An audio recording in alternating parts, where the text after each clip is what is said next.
નેપાળમાં ગ્લેશિયર ફાટી જવાના કારણે મોટી દુર્ઘટના સર્જાઈ છે ને આ ઘટનાથી સમગ્ર નેપાળ હચમચ્યું છે ને ભારત દેશ માટે પણ ચિંતાના સમાચાર બન્યા છે કેમ કે ભારતીયો કેટલાક છે તે નેપાળના માનસરોવરે દર્શને ગયા હતા અને આ દરમિયાન આ દુર્ઘટના સામે આવી છે ત્યારે આ મામલાને લઈને રાજ્ય સરકારના પ્રવક્તા મંત્રી જીતુ વાઘાણીનું પણ નિવેદન સામે આવ્યું છે। શું કહી રહ્યા છે તો વિગતે વાત કરીએ।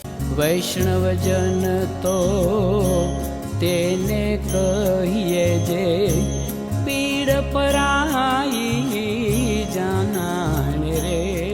દર્શક મિત્રો, નવજીવન ન્યૂઝમાં આપનું સ્વાગત છે। હું છું ફૈઝાન। વાત કરીએ તો ભારતના પાડોશી દેશ નેપાળની ત્યાંની સ્થિતિ ખૂબ કફોડી બની છે કેમ કે ગ્લેશિયર ફાટવાના કારણે પૂર જેવી સ્થિતિનું નિર્માણ થતા અત્યાર સુધી 450થી વધારે લોકોના મોત થયા છે જ્યારે 1500થી વધારે લોકો હજી પણ ગુમ છે।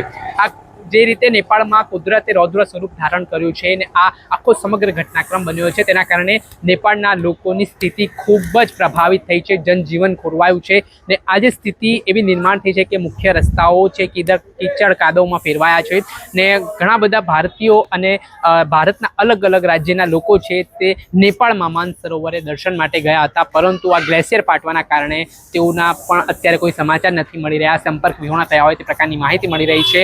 અંદાજિત આ મામલાના સંદર્ભમાં 12 જેટલા ગુજરાતીઓ છે તે વડોદરા હોય, કચ્છ હોય તેમજ અલગ અલગ જિલ્લાઓમાંથી છે તે નેપાળ ખાતે પહોંચ્યા હતા, પરંતુ અત્યારે તેમની કોઈ ભાળ ન મળતી હોય તે પ્રકારની માહિતી છે તે રાજ્ય સરકારના પ્રવક્તા મંત્રી જીતુ વાઘાણી દ્વારા આપવામાં આવી છે અને સાથે આ મામલાને લઈને સતત નેપાળ સરકાર સાથે ભારત સરકાર છે તે સંપર્ક કરી રહી છે અને સાથે જ ભારતની આર્મી છે તે નેપાળ ખાતે રાહત કામગીરી માટે મોકલવામાં આવી છે અને હાલ રેસ્ક્યુ કામગીરી પૂરજોશમાં ચાલી રહી છે અને જે ઉપરના ભાગો છે નેપાળના જ્યાં લોકો સહી સલામત છે તે જગ્યાથી હેલિકોપ્ટરના માધ્યમથી તેમને રેસ્ક્યુ પણ કરવામાં આવી રહ્યા છે। ત્યારે આ મામલે શું કહી રહ્યા છે રાજ્ય સરકારના પ્રવક્તા મંત્રી જીતુ વાઘાણી, તેમને સાંભળો। નમસ્કાર। આપણા પડોશી દેશ નેપાળમાં અચાનક પૂરની સ્થિતિ ઊભી થઈ ને કટોકટી જે પ્રકારની ઊભી થઈ છે એમાં દેશના પણ અનેક લોકોને, ખાસ કરીને ગુજરાતના પણ અનેક પ્રવાસીઓ ત્યાં ફસાયેલા છે। માનનીય વડાપ્રધાન શ્રી નરેન્દ્રભાઈ મોદી દ્વારા સતત નેપાળની સરકાર સાથે એ પીએમઓ સંપર્કમાં છે। આપણા ગૃહમંત્રી અમિતભાઈ શાહ પણ આપણા ગુજરાતીઓ પણ છે એમાં ફસાણા છે અને દેશના લોકો ફસાણા છે। માનનીય મોદી સાહેબના માર્ગદર્શન નીચે રાજ્ય સરકાર, માનનીય મુખ્યમંત્રી શ્રી ભૂપેન્દ્રભાઈ એ પણ માનનીય અમિતભાઈ શાહના સંપર્કમાં છે, વિદેશ મંત્રાલય જયશંકરજી અને વિભાગ દ્વારા એ તમામ માહિતીઓ જે આપણને મળી છે એ પણ પહોંચાડવામાં આવી છે। આપણા રાજ્યના અલગ અલગ જિલ્લાઓ, એ જિલ્લાઓમાં 12 જેટલા લોકો એ મિસિંગ છે એવી અત્યાર સુધીની માહિતી છે। અમદાવાદ, આણંદ, રાજકોટ, વલસાડ, સુરત, ખેડા, અમરેલી, ગાંધીનગર, વડોદરા જે લોકોએ આપણા તંત્રનો સંપર્ક કર્યો છે। માનનીય મુખ્યમંત્રી ભૂપેન્દ્રભાઈ અને નાયબ મુખ્યમંત્રી હર્ષભાઈના માર્ગદર્શન નીચે વહીવટીતંત્ર દ્વારા તમામ જિલ્લાઓમાં એ નંબર, હેલ્પલાઇન નંબર એ જાહેર કર્યો છે। સ્ટેટ ઇમરજન્સી સેન્ટર દ્વારા પણ 3 નંબરો એ જાહેર કરવામાં આવેલ છે, છતાં પણ હું જણાવું છું કે 079 232 51 900, 079 232 51 900।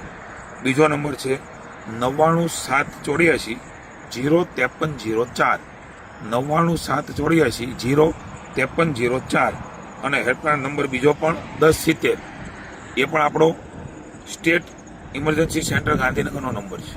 હું રાજ્યના તમામ લોકોને રાજ્ય સરકાર વતી કોઈને પણ કંઈ મુશ્કેલી હોય તો આ નંબરો ઉપર, જિલ્લાના સ્થાનિક નંબરો ઉપર સંપર્ક કરીને સતત માનનીય વડાપ્રધાન શ્રી નરેન્દ્રભાઈ, માનનીય ગૃહમંત્રી શ્રી અમિતભાઈ એ પણ સતત નેપાળ સરકાર સાથે સંપર્કમાં છે।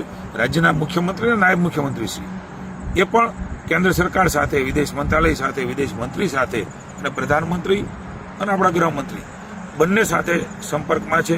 આ દુઃખની ઘડીમાં ગુજરાતીઓ સાથે રાજ્યની સરકાર ઊભી છે અને તમામ પ્રયાસો એ રાજ્યની સરકાર એ કરી રહી છે। કોઈને પણ કંઈ પણ તકલીફ હોય આ નંબરો ઉપર સંપર્ક કરવા મારી વિનંતી છે અને રાજ્યની સરકાર આ કટોકટીમાં, આ મુશ્કેલીના સમયમાં આ પરિવારજનોને ગુજરાતની જનતાની સાથે છે। જે આપણે સાંભળ્યા હતા રાજ્ય સરકારના પ્રવક્તા મંત્રી જીતુ વાઘાણી તેમનું આ મામલાને લઈને મોટું નિવેદન સામે આવ્યું છે ને જે નેપાળમાં ગ્લેશિયર ફાટવાના કારણે જે ભીષણ દુર્ઘટનાનું નિર્માણ થયું છે ને આ કારણે જાનહાનિ મોટા પ્રમાણમાં થઈ છે ને અત્યારે જે અંદાજિત 450 જેટલા લોકોના મોત થયા છે, પરંતુ આ મૃત્યુઆંક છે તે ચિંતાજનક રીતે વધી શકે તે પ્રકારની પણ શક્યતા વ્યક્ત કરવામાં આવી રહી છે. એટલે ચોક્કસથી આપણે પ્રાર્થના કરીએ કે આ મૃત્યુઆંક ઘટી જાય ને આ પ્રકારે જો ઘટનાક્રમ બન્યો છે ત્યારે નેપાળના લોકોને શક્તિ મળે.